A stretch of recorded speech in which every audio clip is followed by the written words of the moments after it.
without social media when I was in elementary school and high school, it's not so much comparing myself, but I wanted to be number one. Class salutatorian lang ako ng grade 6. Achiever. Competitive.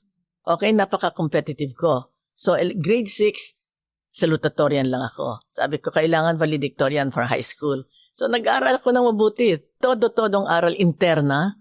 Lights out at 9 o'clock. Pero meron ko ng flashlight nag-aaral sa Colombo. So, sa mga bata ngayon, have a goal. Okay? Ang goal nyo is for self. Because there will always be somebody better than you. Pero, so, if you compare yourself constantly, nakakaloko. Just stand before God. Anong gusto ng Diyos para sa iyo?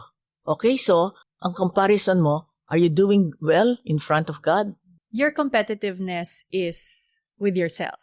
Competitive, ibig sabihin, kung gusto kong maging number 1, di ang competition ko lahat ng kaklase ko. But that doesn't mean na suplada ako. In all case, in all circumstances, be kind.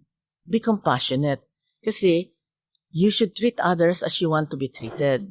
At saka lumaki ako na laging nadidinig ko sa lola ko, ang masama sa iyo, wag mong gagawin sa iba. Your basis is yourself.